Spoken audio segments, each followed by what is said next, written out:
Les aventuriers d'HubSpot by 1 minute 30 avec Gabriel Dabichouevel. Bonjour à tous, je suis ravi de vous accueillir dans un nouvel épisode des aventuriers d'HubSpot avec Rémi Coulet. Salut Rémi, comment vas-tu ? Salut Gabriel, très bien et toi ? Mon associé directeur technique au sein d'1 minute 30. Les aventuriers d'HubSpot, c'est le podcast qui vous emmène dans un voyage passionnant à la découverte du monde du CRM. Je suis Gabriel Dabichouevel, votre guide pour cette aventure et fondateur d'1 minute 30, partenaire HubSpot des entreprises ambitieuses.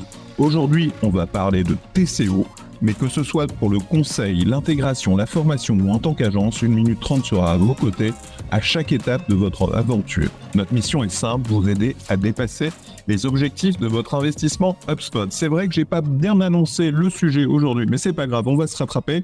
On va parler de TCO. TCO pour dire Total Cost of Ownership, c'est-à-dire le coût complet de détention d'un actif technologique. Et pourquoi c'est intéressant de s'intéresser au Total Cost of Ownership, ce coût complet ? En fait, quand on analyse un projet ou un produit, on s'intéresse souvent à deux éléments basiques, qui est combien ça va me coûter à l'installer et combien ça va me coûter en licence. En fait, le Total Cost of Ownership va prendre en compte beaucoup plus de paramètres. On va essayer de regarder le coût de détention global de ce produit-là, et donc de pouvoir le comparer et d'objectiver la comparaison entre deux détentions. Il est évident par exemple, entre HubSpot et Salesforce, qui sont souvent comparés. Salesforce qui sont souvent comparés dans Total Cost of Ownership, on reviendra tout à l'heure dessus. Au-delà de la licence, tu as exactement le nombre de TP que tu vas faire pour maintenir en place ton élément. Ça fait partie des choses basiques.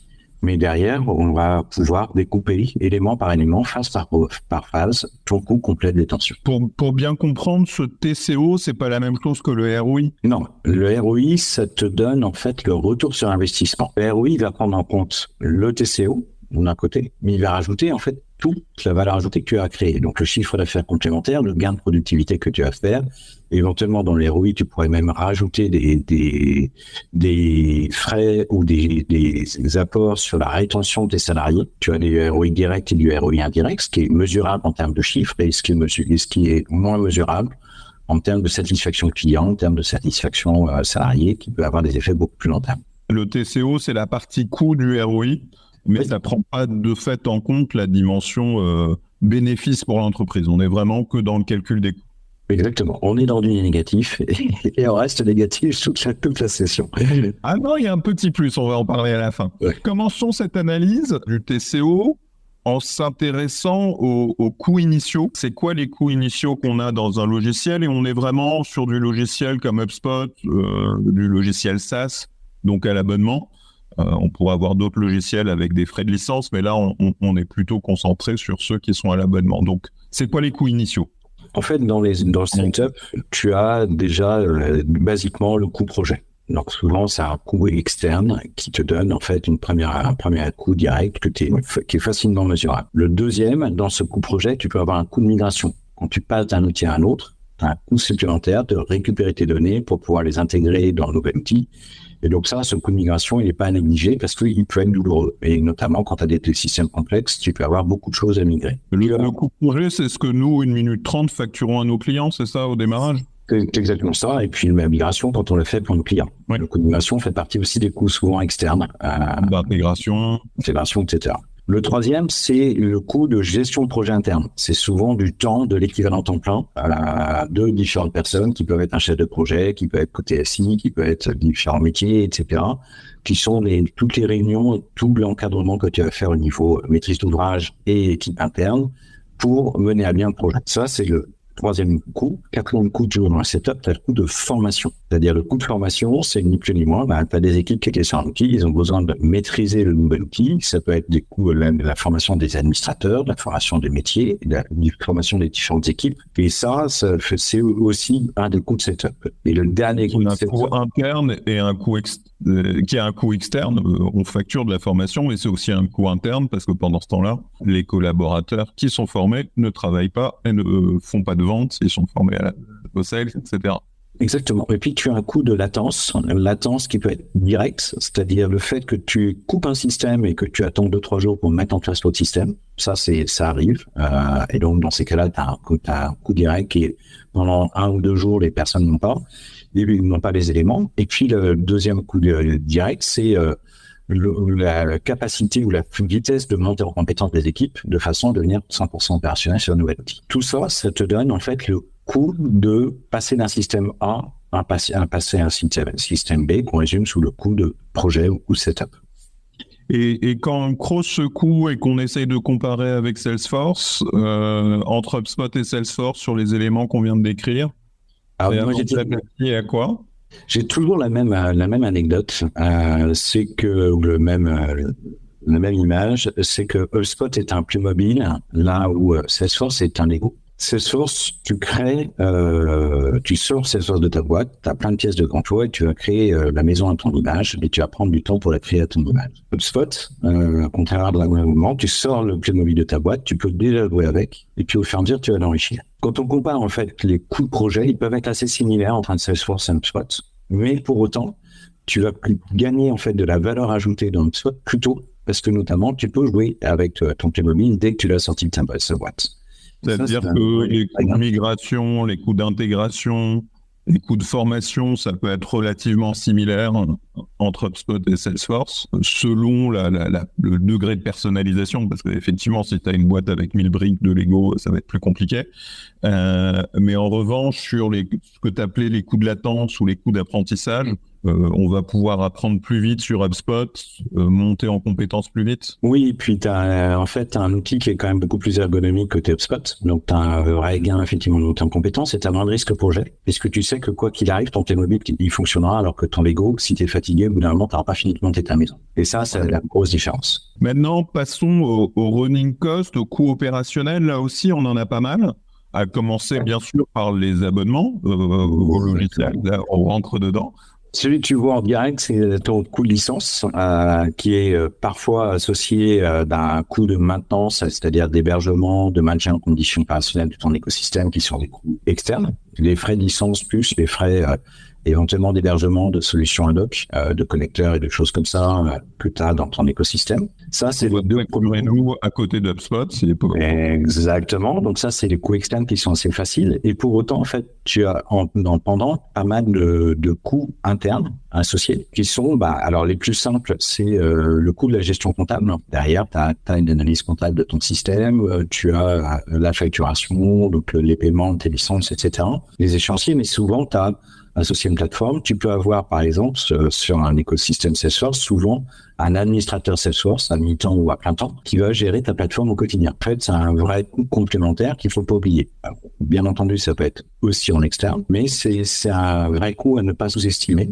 Quand on parle de plateforme, quand on parle d'écosystème type CRM, eh bien, c'est le maintien en condition opérationnelle et ce qu'on a besoin de quelqu'un qui va gérer au quotidien. Puis après, tu as plein de petits coûts qui peuvent être plus ou moins cachés. Notamment, quand tu as une plateforme, souvent, tu as des réunions, soit tous les trimestres ou autres, juste pour vérifier que t'as pas de problème de SLA, juste pour vérifier l'évolution de ton écosystème, juste pour vérifier que tes licences ne vont pas augmenter et des choses comme ça. Et donc tout ça, c'est aussi des coûts que tu as en interne dans la gestion de ta relation avec ton éditeur. Ils sont relativement faibles et ils sont souvent ignorés. Mais pour autant, ils font partie de ces coûts indirects. Puis, tu as un autre coût qu'il ne faut pas oublier non plus, qui est le coût d'indisponibilité. C'est-à-dire qu'il peut arriver qu'une plateforme soit totalement ou partiellement indisponible. Et là, on peut avoir un impact direct de chiffre d'affaires, mesurable. Si on a une plateforme e-commerce et que le site e-commerce tombe, on peut assez facilement estimer la perte de chiffre d'affaires, ou beaucoup moins palpable parce que il n'y a pas de coût direct, mais c'est plus des coûts de gestion et de perte de productivité en interne qui te donnent en fait un impact de l'indisponibilité. Donc tout ça, c'est ton coût de ce que j'appelle le running cost. Il y a une dernière famille de coûts que tu nommes autour de la notion de dette technique. Oui, c'est ce qu'on appelle le coût de la dette. Alors, le coût de la dette, il est direct et indirect. Quand tu mets en place un écosystème, quand tu mets en place un logiciel, si tu es obligé de mettre à jour ton logiciel tous les ans, de faire des migrations tous les ans pour faire des montées de version, ça coûte beaucoup plus cher que de dire mon produit il est là, il n'a pas besoin d'évoluer. Donc, le coût direct de la dette, c'est de dire aujourd'hui, pour garder un système up-to-date au niveau de l'état de l'art, combien ça me coûte et quel est l'effort à faire que j'ai en externe et en interne pour garder ce niveau d'état de l'art au cours du temps. Là, on voit qu'il y a des éditeurs qui sont dans des logiques de montée de version. d'autres qui sont maintenant plus dans la culture du SaaS, qui sont dans l'amélioration continue des produits. Et donc ça, faut pas l'oublier.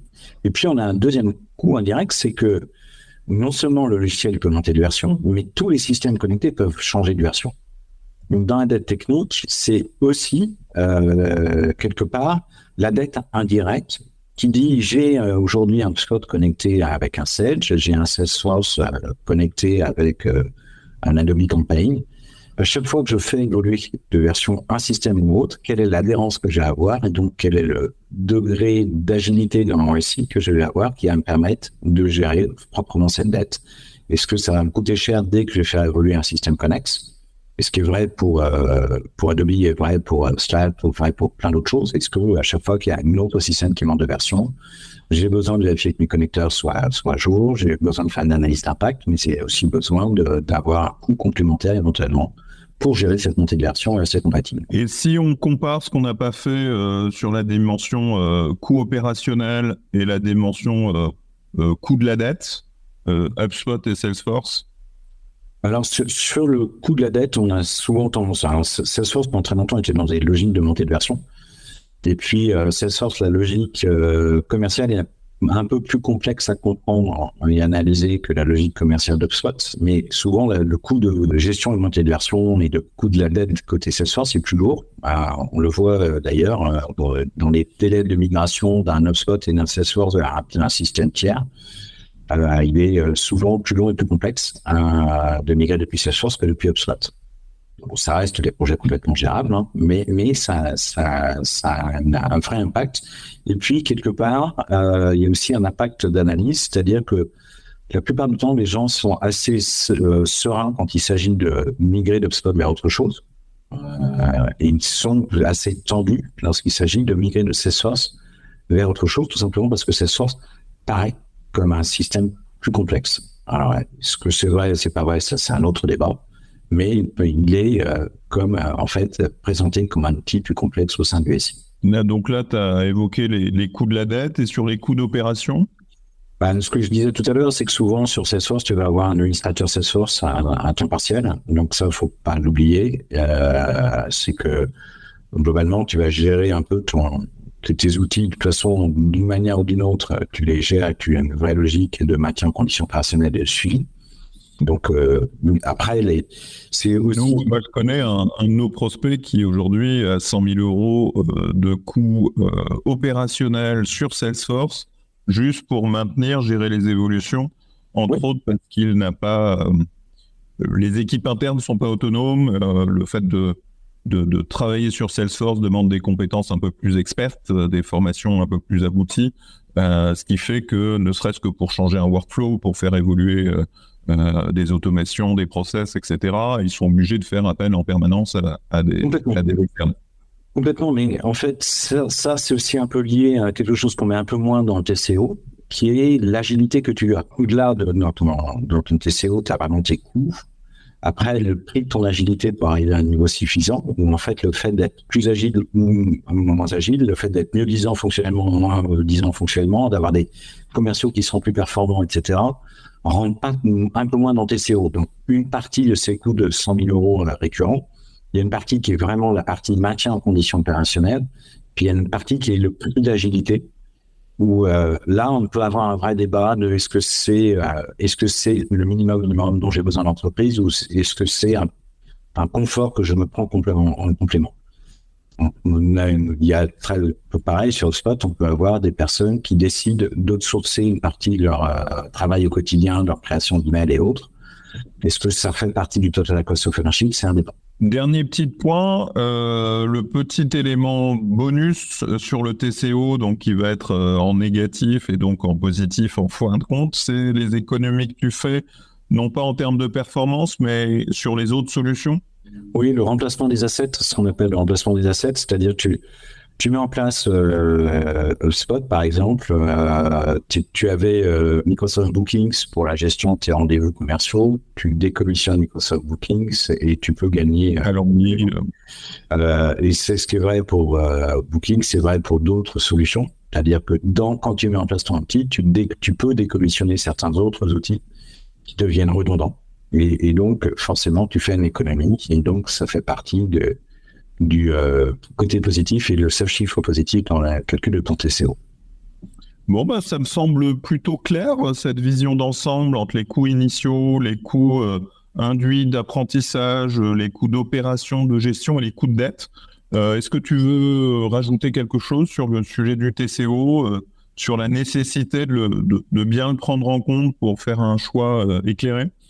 En fait, dans les choix éclairés, c'est effectivement bien prendre en compte un TCO. Alors, on mesure sur une période, souvent. On dit, on fait un calcul de total cost of ownership à 3 ans ou à 5 ans. Parce que c'est dur de faire quelque chose on va dire, d'équivalent de lifetime value sur un asset. Donc, tu es plutôt sur une période donnée et tu te donnes, en fait, un critère pour pouvoir comparer deux produits. Tu es obligé de faire cet effort-là. Et en fait, tu rajoutes le coût de sortie. C'est-à-dire, si tu pars du principe que passer tes 3 ans, passer tes 5 ans, tu as besoin de quitter le système pour aller sur autre chose. Et ça te permet de comparer de manière objective deux solutions. Et après, il ne faut pas oublier que dans la ROI, on a aussi les apports, c'est-à-dire le gain de productivité, etc., qui est autre chose à comparer et à compléter dans l'analyse. On fera un épisode de podcast dédié au ROI aussi à l'occasion. Voilà, cet épisode des Aventuriers d'HubSpot est terminé. J'espère que vous avez appris avec Rémi.